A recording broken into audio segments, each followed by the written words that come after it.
अति खल जो विषयी बन कागा, जो विषयी रस में लीन है 24 घंटे वही सोचते रहते हैं, 24 घंटे वही आसक्ति, 24 घंटे वही अहंकार, शक्ति, अहंकार, वासना, तृष्णा आदि विषय की लंबी सूची है। गोस्वामी जी कहते हैं उस सूची को कौन गिनाए। उन्होंने 2 बातें कह दी, उसी में समझ जाओ। अति खल जो दुष्ट है, विषयी जो विषय रस में लीन है, कागा और खग, कौवा और पक्षी में बगुला है, ऐसे अभागे इस राम कथा में नहीं आते।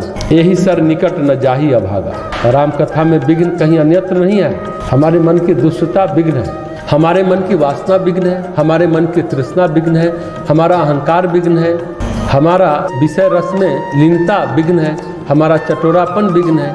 इस विघ्न के कारण हम इस राम कथा रूपी मानसरोवर में स्नान करने नहीं आ सकते। कौवे बगुले कहाँ जाते हैं? ऐसा नहीं कि वे पानी से दूर रहते हैं। बगुला पानी में टकटकी लगाए बैठे रहता है, मछली पर नजर रहती है। कहते हैं संबुक भेक सेवार समाना। सेवार काई तालाब में होता है, मानसरोवर में सेवार नहीं है, काई नहीं है, कीड़े मकोड़े नहीं है। राम कथा में विषय वासना को बढ़ाने वाले, उत्तेजित करने वाली कथा नहीं है।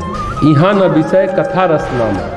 यहाँ तो ऐसी कथाएं हैं जो वासना को शांत करती है, वासना को भावना में बदलती है, भावना को भक्ति में बदलती है और भक्ति को ईश्वर प्रेम में बदलती है।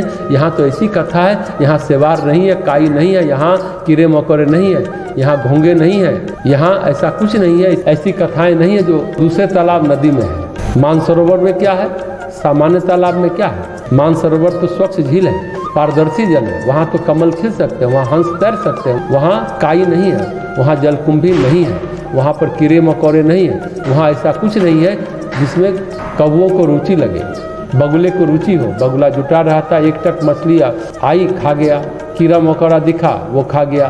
तो बगुले के ध्यान करने लायक यहाँ कुछ नहीं है। यह रामचरितमानस है, यहाँ तो भक्त और भगवान का चरित्र है। यहाँ वो कथा है जो वासना का शमन करती है। यहाँ तो विषय का विष अमृत में परिवर्तित हो जाता है। अष्टावक्र कहते हैं इंद्रिय विषयों को विष की तरह त्याग दो। राम कथा में ये बात है। रामचरित मानसरोवर है, यहाँ तो शिव पार्वती विहार करते हैं। इस मानसरोवर झील में जो जल है वो भक्ति का जल है, प्रेम का जल है, ईश्वरीय प्रेम का जल है।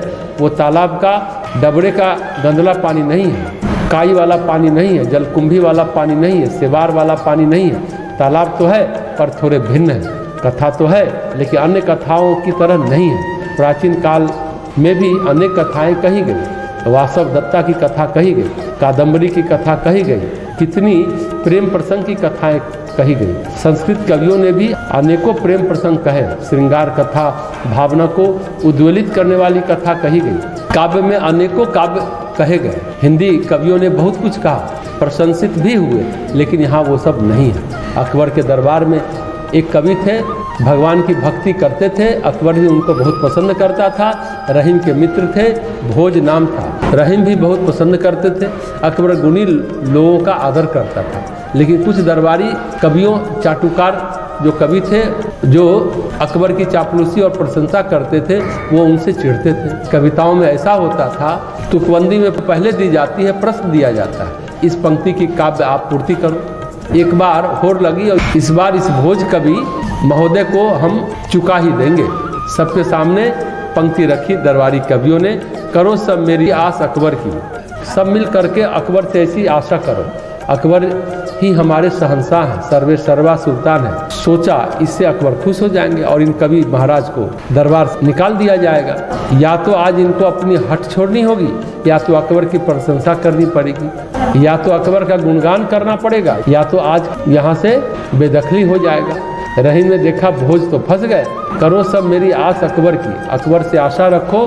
उन्होंने बहुत पंक्तियाँ कही, अंत में पंक्ति जोड़ी, जाको प्रभु सो कछु आस नहीं, सो सब मिली आस करो अकबर की। जिसको भगवान से आशा नहीं बची है, जिसको ईश्वर पर आस्था नहीं है वो अकबर से आशा करे, जिसके हृदय में परमात्मा विराज जाते हैं वो कुछ और नहीं करता। मधुमक्खी फूल पर बैठता है, थूक पर नहीं बैठती है, लाड़ पर नहीं बैठती है, विष्ठा पर नहीं बैठती, कफ पर नहीं बैठती है।